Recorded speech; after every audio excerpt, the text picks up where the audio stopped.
The central clinic of the Rio Beni Health Project is located just down from the main market on the river's edge. The clinic opens every Friday for the patients living in and around Rurinabaki. But mostly the clinic is used as a staging point to travel up and down the river and along the roads, ministering health care and preventative health education to the poorer, more isolated community. Early Friday morning, Rurinabaki. A line of patients waits for the door of the clinic to open. Most are local, but some have hiked in from outlying villages just to get a consult from the doctor. Dr. Tawanda Williamson is head doctor, hired out of residency from Ventura County Hospital in California. Her fluent Spanish and previous experience in Honduras and the Dominican Republic give her the experience needed for the position. Dr. Frida Guzman, local to the area, began working for the project with Dr. Netzer and is now head of the health education program. Nurse Lola Walita, local to Rurinabaki, works at the front desk taking histories and sending patients to see the doctor. Antonio Mendia, still the guide through this difficult part of Bolivia, is also now a registered nurse and heads up the pharmacy. Dr. Ben Darvanesen, an Australian, was just passing through and offered to help for 2 months. But the clinic is not the only health facility in Rurinabaki. There's a government-run hospital that provides services, though most of the people cannot afford it, and its lack of government funding leaves it severely under-equipped for the medical needs of the population. As the mayor of Rurinabaki acknowledges, el proyecto como tal tiene una gran aceptación dentro de la población de Rurinabaki y todas sus comunidades, ya que el gobierno municipal no podemos cubrir muchas necesidades que tenemos en cuanto a salud, en cuanto a educación, y el proyecto ha venido a darle una solución a Rurinabaki. The Rio Beni Health Project, in collaboration with local government and hospital officials, steps out into the jungle and into these poorer areas. They spend up to 4 days traveling, seeing from 2 to 6 villages, staying in tents, washing in the river, and relying on the hospitality and gratitude of each community. Every Monday, the trip begins, either by road or by river. The crew packs the red medicine bags of supplies provided by Direct Relief, some personal belongings, and heads out. Antonio fires up the motor, pulling the boat out into the main channel, into the jungle, past the walls of green, behind which lurks the Amazon.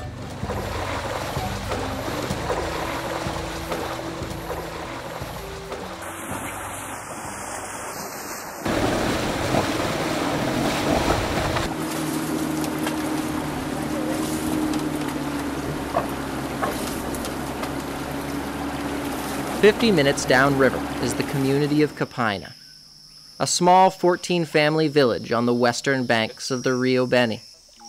Mostly Takana Indians, their small palm-thatched huts scattered around the central soccer field and schoolhouse. They usually live one family per house, subsisting off whatever is grown in the cleared Chaco fields, or can be hunted or caught in the river.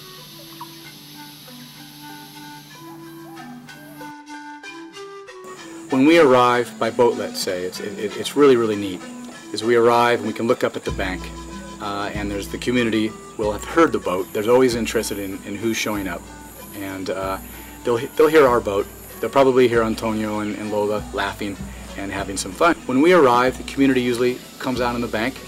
We'll begin coming down the mud steps, and they'll begin right away taking the famous red bags, which are the duffel bags that we have a lot of our meds in. We'll get them situated up into the local schoolhouse or a local house that we'll use as the clinic. And Lola right away will begin setting up the clinic. She's an expert at that. She does it very, very well. What I like to do with Dr. Frida right away while the clinic's being set up is to go visit the village leaders. And of course it's very important to acknowledge that we're here and how they've been since the last visit. Antonio will begin to organize the medicines a little bit, and then the doctors will begin to begin to see patients. Lo vamos a dejar aquí. Quedo con él, todo el cuerpo menos work that we do is I've learned to depend on my hands, very limited diagnostic tools in order to make many of my diagnoses.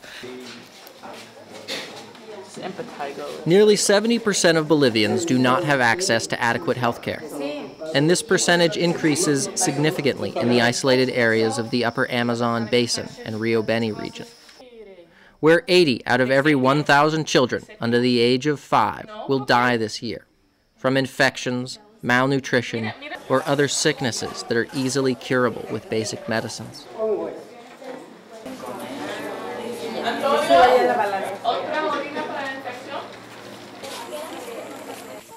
At each new community, the people gather around. It becomes clear that this is an event, something everyone waits for. When my father began this project, many of the communities had never seen a doctor. From his journals, he writes, "We set up shop in a barren room, with some boards for a bed and a transparent sheet to pretend to give privacy.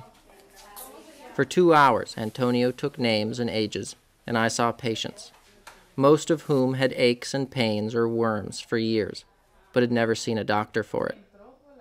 They were thrilled just to have an exam and a hand put on them.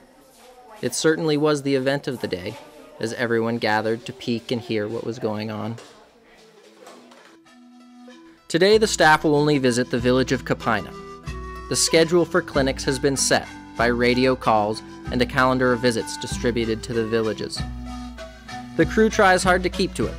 People expect them now and rely on their timely visits. Tomorrow they will travel farther downriver to visit the community of Altamirani. The day after that, it will be out along the Carretera, the dirt highway. And the following week, it will be the village of Kiki Bay, 2 days upriver into the mountainous jungles.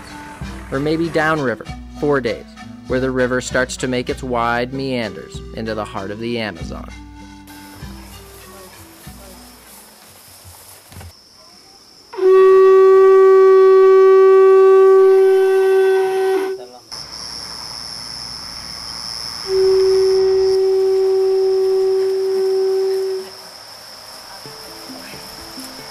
Hola.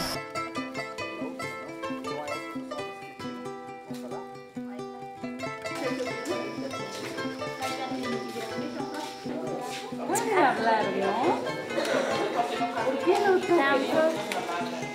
¿Tu apellido? Un día, pero estaba buscando algo. Una semana. Interesting case that we did see was that of a child that was 3 years old. The mom came in complaining that the child was not walking. He wasn't growing properly. 3-year-old that looked like he had maybe, at most, maybe a year of age. And was very wasted within the muscle areas, especially within the extremity in his legs and his arms. I think he also had a problem with parasites. So the problem with the developmental delay causes problem with growth, along with also having parasites causes even more problems. These kind of children can have problems also with, as far as infections, they're a lot more prone to have problems with infections, and even from those infections have very severe complications, even death. Pero cuando hago aquí, eso te duele.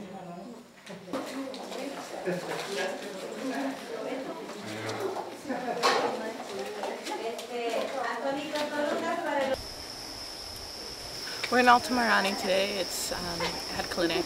It has about 14 families. Okay. Otra vez? This is a 44-year-old lady who says she's had 2 to 3 months of pain, just right here, that moves up to her chest, also up to her back. It also comes with nausea, comes with difficulty breathing. And the problem with this is that it can either mean that she's having problems with her heart, or it could be just that she's having problems with her stomach, or that she's having problems with her liver. It's hard to kind of figure out, without having any diagnostic test, which one it actually is. If we were in the States and we'd run some labs on her, we'd run maybe an EKG, and we'd know exactly, usually we can try to figure out what's going on. And so what you try to do is try to think that it's one and try to treat that one. It's more of an art, the medicine, and actual science in this point. And so